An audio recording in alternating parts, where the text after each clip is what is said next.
സമാനതകളില്ലാത്ത ദുരിതങ്ങളിലൂടെയാണ് സിറിയയിലെ ക്രൈസ്തവർ മുന്നോട്ട് പോയിക്കൊണ്ടിരിക്കുന്നത്.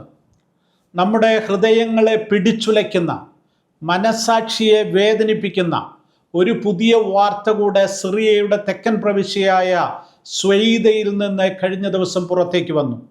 ഒരു ഇവാഞ്ചലിക്കൽ സഭയുടെ ശുശ്രൂഷകനായ പാസ്റ്ററെയും അദ്ദേഹത്തിൻ്റെ കുടുംബത്തിലെ 20ഓളം അംഗങ്ങളെയും അതിദാരുണമായി കൊല ചെയ്തു എന്നുള്ളതാണ് വാർത്ത. ആരാണ് ഈ പാസ്റ്റർ? എന്തിനാണ് അദ്ദേഹത്തെയും കുടുംബത്തെയും കൊലപ്പെടുത്തിയത്?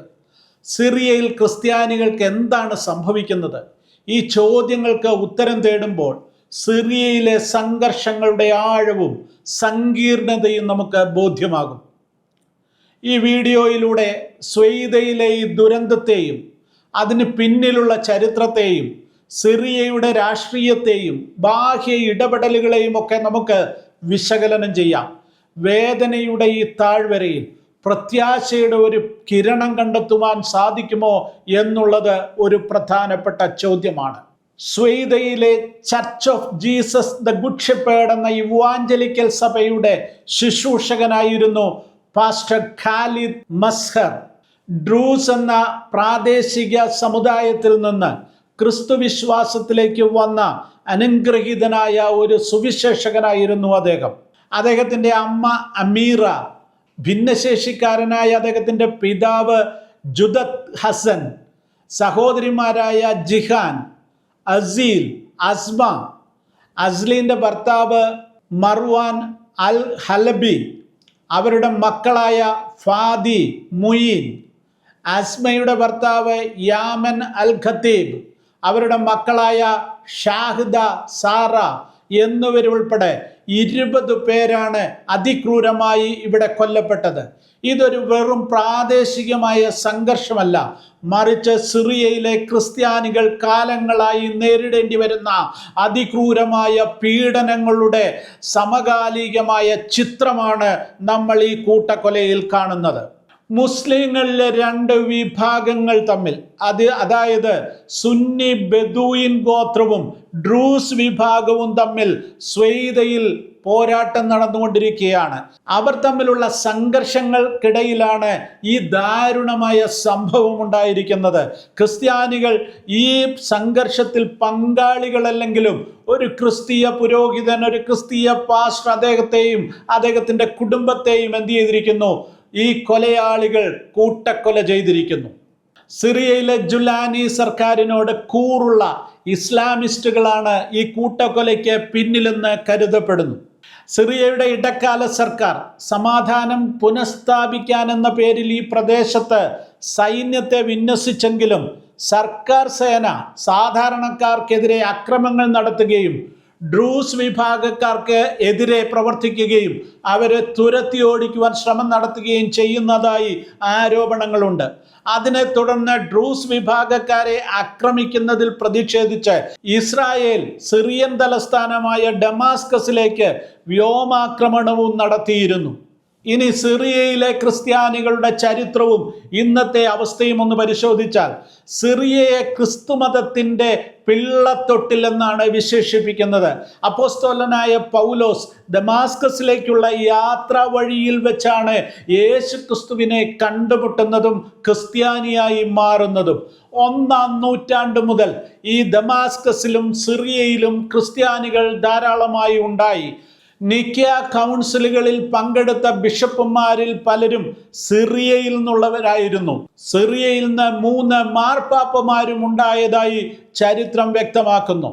എന്നാൽ 20-ാം നൂറ്റാണ്ടിൽ മിഡിൽ ഈസ്റ്റിലെ ക്രിസ്ത്യാനികളുടെ എണ്ണം ക്രമാതീതമായി കുറഞ്ഞിരിക്കുന്നു. പ്രത്യേകിച്ച് സിറിയ ക്രിസ്ത്യാനികളില്ലാത്ത ഒരു ദേശമായി മാറ്റപ്പെടുമോ എന്ന് സംശയിക്കത്തക്ക നിലയിലുള്ള കാര്യങ്ങളാണ് ഇപ്പോൾ നമ്മുടെ മുൻപിലേക്ക് വന്നുകൊണ്ടിരിക്കുന്നത്.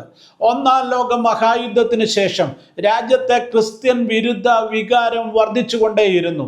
1960-ൽ തന്നെ 2,50,000-ലധികം ക്രൈസ്തവർ ആ ദേശം വിട്ട് പലായനം ചെയ്ത് പോകേണ്ടി വന്നു. 1970-ലാണ് ഹാഫിസ് അസദ് അധികാരത്തിൽ വരുന്നത്. അതോടെ ക്രിസ്ത്യാനികൾക്ക് കുറച്ചു കാലം സംരക്ഷണം ലഭിച്ചു എന്നത് യാഥാർത്ഥ്യമാണ്. എന്നാൽ സിറിയൻ ആഭ്യന്തര യുദ്ധം പൊട്ടിപ്പുറപ്പെട്ടതോടെ കാര്യങ്ങൾ കൂടുതൽ വഷളായി. ഐസിസ് പോലെയുള്ള തീവ്രവാദ ഗ്രൂപ്പുകൾ ക്രിസ്ത്യൻ സമൂഹങ്ങളെ ലക്ഷ്യമിടുകയും പള്ളികൾ നശിപ്പിക്കുകയും പലരെയും വധിക്കുകയും ചെയ്തുകൊണ്ടേയിരുന്നു. ഇന്ന് സിറിയയിലെ ജനസംഖ്യയുടെ 2 മുതൽ 2.5% വരെ മാത്രമാണ് ആ രാജ്യത്തെ ക്രൈസ്തവരായിട്ടുള്ളത്. ഒരു കാലത്ത് ക്രിസ്ത്യാനികൾ ഈ രാജ്യത്തെ പ്രമുഖമായ ഒരു ശക്തിയായിരുന്നു. മുഖ്യധാരയിൽ അവരുണ്ടായിരുന്നു. അവിടുത്തെ വിദ്യാഭ്യാസ രംഗത്ത്, സാമ്പത്തിക രംഗത്ത്, ശാസ്ത്രീയ നേട്ടങ്ങളുടെ എണ്ണമെടുത്താൽ അതിൽ കലാരംഗത്ത് ഒക്കെ അവർ നിർണായകമായ സ്വാധീനമായിരുന്നു. എന്തിനേറെ പറയുന്നു, രാഷ്ട്രീയ രംഗത്ത് പോലും ക്രൈസ്തവർക്ക് വലിയ സ്വാധീനമുണ്ടായിരുന്നു.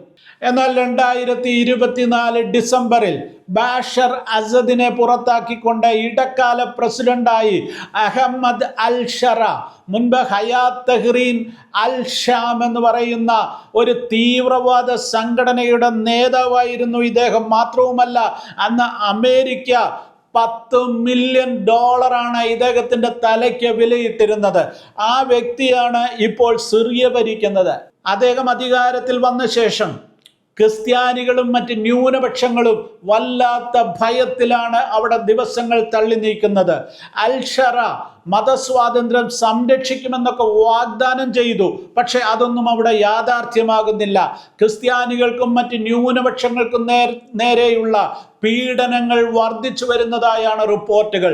പള്ളികൾ ആക്രമിക്കപ്പെടുന്നു, സെമിത്തേരികൾ നശിപ്പിക്കപ്പെടുന്നു, ക്രിസ്ത്യൻ സ്ത്രീകൾ ഇസ്ലാമിക വസ്ത്രധാരണ രീതികൾ നിർബന്ധമായി ഉപയോഗിക്കണമെന്ന് നിർബന്ധിക്കപ്പെടുന്നു. ഇതെല്ലാം ഇപ്പോൾ സിറിയയിൽ നടന്നുകൊണ്ടിരിക്കുകയാണ്. ജുലാനിയുടെ ഗവൺമെന്റ് ഇതിനെല്ലാം പ്രോത്സാഹനം നൽകുന്നു എന്നുള്ളതാണ് ഏറ്റവും ദയനീയമായ കാര്യം. മറ്റൊരു പ്രധാനപ്പെട്ട കാര്യം കൂടെ നമ്മൾ ഓർക്കേണ്ടതുണ്ട്. തൊഴിലില്ലായ്മയും ദാരിദ്ര്യവും ഒക്കെ സിറിയയെ വിഴുങ്ങിക്കൊണ്ടിരിക്കുകയാണ്.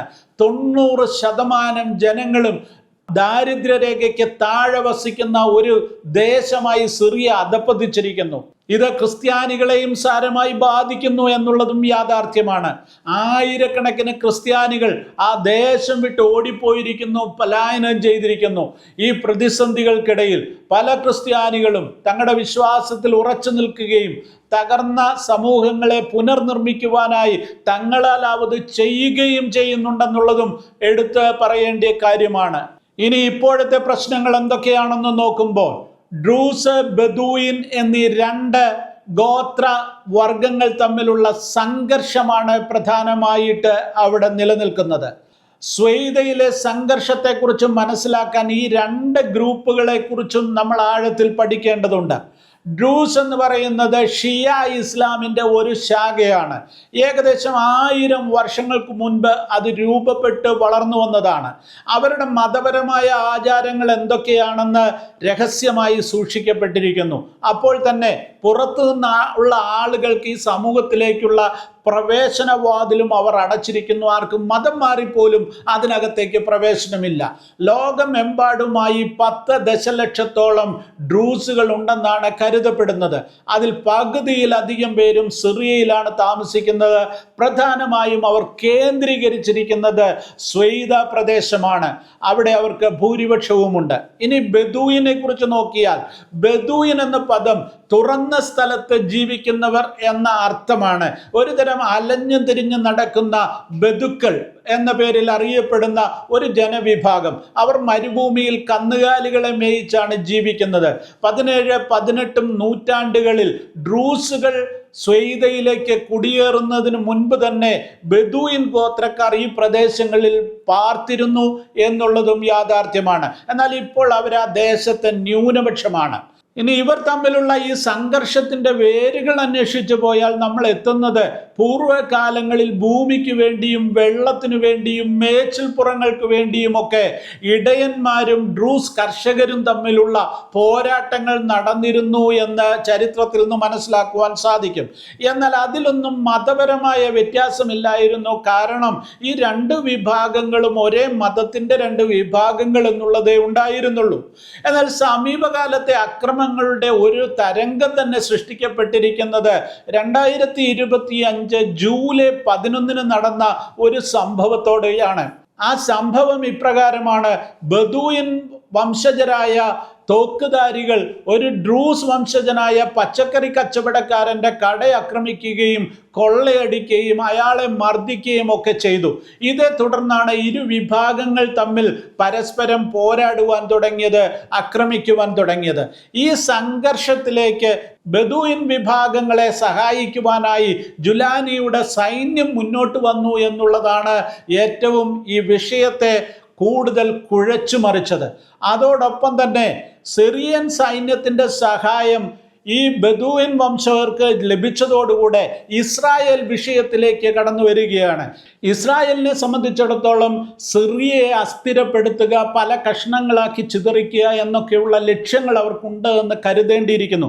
ഏതായാലും ഗോലാൻ കുന്നുകളുടെ സിറിയൻ ഭാഗങ്ങൾ മുഴുവൻ ഇപ്പോൾ ഇസ്രായേൽ കൈയടക്കി കഴിഞ്ഞിരിക്കുന്നു. അതുമാത്രവുമല്ല, അവിടെയുള്ള ഈ ഡ്രൂസ് വംശജരിൽ നല്ലൊരു പങ്ക് ഇപ്പോൾ ഇസ്രായേലിലുണ്ട്. അവർ ഇസ്രായേൽ സൈന്യത്തിൽ പോലും ധാരാളം ആളുകൾ ഡ്രൂസ് വംശജരായിട്ടുണ്ട്. അപ്പോൾ അതുകൊണ്ട് തന്നെ അയൽ രാജ്യമായ ഇസ്രായേലിന് ഈ ഡ്രൂസ് ആളുകളെ സംരക്ഷിക്കുവാനുള്ള ഒരു ഇടപെടൽ നടത്തുന്നത് അനിവാര്യമായി വന്നു എന്നുള്ളതാണ് യാഥാർത്ഥ്യം. അങ്ങനെ അവർ ആ പ്രദേശത്തേക്ക് കടന്നു വരികയും ദമസ്കോസിൽ വ്യോമാക്രമണം നടത്തിക്കൊണ്ട് ഡ്രൂസ് വംശജർക്ക് വേണ്ടി അവർ പ്രതികരിക്കുകയും ചെയ്തു. അതോടെ ഈ വിഷയങ്ങൾ കൂടുതൽ സങ്കീർണമായി മാറിയിരിക്കുന്നു എന്നുള്ളതാണ് നമ്മൾ മനസ്സിലാക്കേണ്ടത്. US പ്രതിനിധി ടോം ബാരക്ക് ഇസ്രായേലിൻ്റെ ഇടപെടൽ വളരെ ആശയക്കുഴപ്പം ഉണ്ടാക്കുന്ന ഒരു അധ്യായം സൃഷ്ടിച്ചിരിക്കുകയാണെന്ന് തുറന്നു പറഞ്ഞു. വളരെ മോശം സമയത്തായിരുന്നു ഇസ്രായേലിൻ്റെ ഇടപെടലെന്നും അദ്ദേഹം സൂചിപ്പിച്ചു. ഗോലാൻ കുന്നുകളുടെ സിറിയൻ ഭാഗം മുഴുവൻ കൈയടക്കി വെച്ചിരിക്കുന്ന ഇസ്രായേൽ അവിടെ 9ഓളം താവളങ്ങൾ ഇതിനകം സൃഷ്ടിച്ചു കഴിഞ്ഞിരിക്കുന്നു. ഒരു ബഫർ സോണായി ഈ ഗോലാൻ കുന്നിൻ്റെ പ്രദേശം മുഴുവൻ കൈയടക്കി വെക്കുവാനാണ് അവർ ആഗ്രഹിക്കുന്നത്. ഈ ബാഹ്യ ഇടപെടൽ ഇപ്പോൾ തടഞ്ഞു നിർത്തുവാൻ സിറിയയിലെ ഭരണകൂടത്തിനും സാധിക്കുകയില്ല. ഇസ്രായേലിനെതിരെ പ്രതികരിക്കുവാൻ അവർക്ക് ശക്തിയില്ല എന്നുള്ളതും യാഥാർത്ഥ്യമാണ്. ഈ സംഘർഷം വിനാശകരമായ മാനുഷിക പ്രത്യാഘാതങ്ങൾ സൃഷ്ടിച്ചുകൊണ്ടേയിരിക്കുകയാണ്. ജൂലൈ 12 മുതൽ സ്വൈദ പ്രവിശ്യയിൽ നിന്ന് 87,000-ലധികം ആളുകൾ പലായനം ചെയ്തു കഴിഞ്ഞു. അടിസ്ഥാന സൗകര്യങ്ങൾക്ക് കേടുപാടുകൾ സംഭവിച്ചിരിക്കുന്നു. വൈദ്യുതിയില്ല, വെള്ളമില്ല, ടെലികമ്മ്യൂണിക്കേഷൻ സംവിധാനങ്ങൾ തടസ്സപ്പെട്ടിരിക്കുന്നു. 600-ലധികം ആളുകൾ, സാധാരണക്കാരായ മനുഷ്യർ അവിടെ മരിച്ചു വീണിരിക്കുന്നു. കൂട്ടക്കൊലകളും കൊള്ളയും നിർബന്ധിത പലായനവും ഒക്കെ ആ ദേശത്ത് നിരന്തരമായി നടന്നുകൊണ്ടേയിരിക്കുന്നു. സെയ്തയിലെ സംഘർഷം ഒരു പച്ചക്കറി വ്യാപാരിയെ കൊള്ളയടിച്ചതിൽ നിന്ന് ആരംഭിച്ച് കൂട്ടക്കൊലകളിലേക്കും പ്രതികാര നടപടികളിലേക്കും നീങ്ങിയപ്പോൾ ഇരുപക്ഷവും തമ്മിൽ നടന്ന അതിക്രമങ്ങൾ, ഇസ്രായേലിൻ്റെ ഇടപെടൽ എല്ലാം ഈ കാര്യങ്ങളെയെല്ലാം കൂട്ടിക്കുഴച്ച് സങ്കീർണമാക്കി മാറ്റിയിരിക്കുന്നു.